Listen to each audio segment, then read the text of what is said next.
आता खाली आहे इथं आपण याच्या रेषा ओढून घेऊ कशा पद्धत. स्नेहा, एक मुलगा एक मुलगी आहे. अभिमन्यू. बर.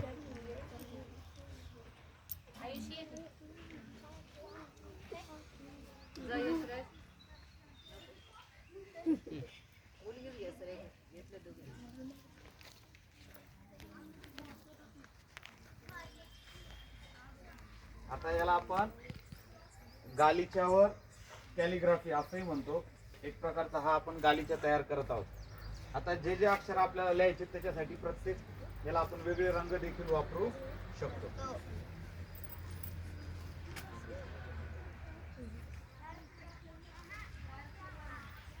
आवाज रे. अरे पेपर सुरू आहे अंजली.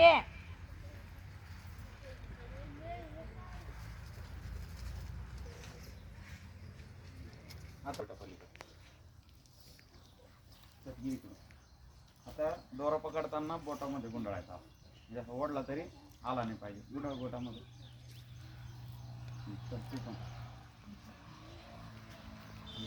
तर गुंडाळ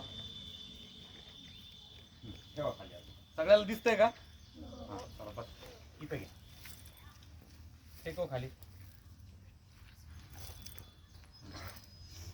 घे पुढे घे थोडं माग. एकदम असं टाईट पकडायचं आणि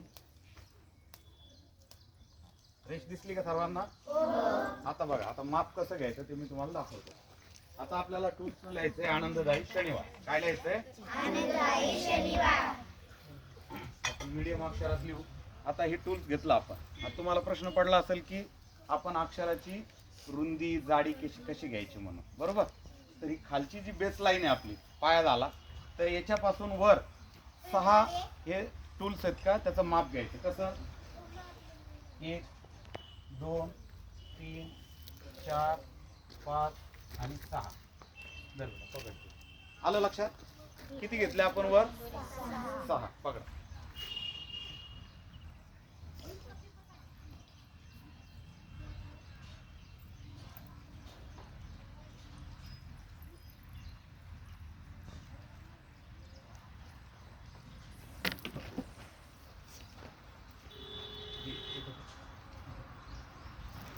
तुम्हीच अंदाज बघा.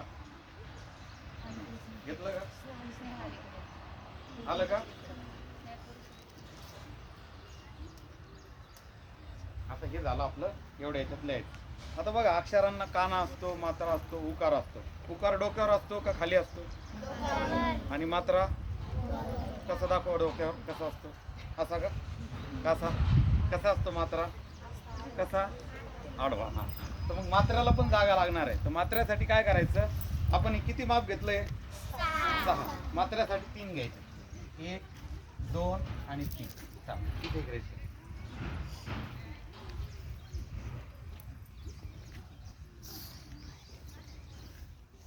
आता आनंददायी शनिवार मध्ये काना मात्रा कसा कसा येतो सांगा बरं मला. शनिवारला एक वेलांटी येते. काय ती? घे खाली. घे खाली. घे खाली. चाल, इथपर्यंत किती जणांना समजलं? काय काय केलं आपण अगोदर? खाली रांगोळी आथरली, एक बेस लाईन काढली. बेस लाईनच्या वर कोणता जरी साचा घेतला. आता आपण हा जर साचा घेतला असता तर एवढ्या याच्यात पुरलं असतं काय? खूप मोठी लाईन झाली असती, बरोबर आहे? म्हणजे अक्षर पण आपल्याला काय करावं लागलं असतं? मोठं काढावं लागलं असतं. तर आपण काय करू? लेखनाला सुरुवात करण्यापूर्वी लिहितात कसं ते बघूया.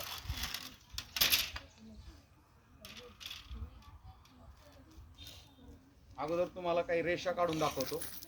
त्याच्यानंतर अक्षर शिकत असताना आपण अक्षरांचे अवयव शिकतो. कोणकोणते अवयव असतात अक्षराचे सांगा बरं. अगोदर आपल्याला मॅडम पहिलीत काय शिकवतात? उभ्या दंडरेषा. डायरेक्ट क नाही शिकवत ना तुम्हाला. अगोदर आपल्याला उभ्या दंडरेषा शिकवतात. नंतर अर्धी वाटी म्हणता ना तुम्ही त्याला, तसंच आपण काही अक्षरांचे अवयव काढून घेऊ आणि त्याच्यानंतर तुम्हाला मी ती शिकवतो.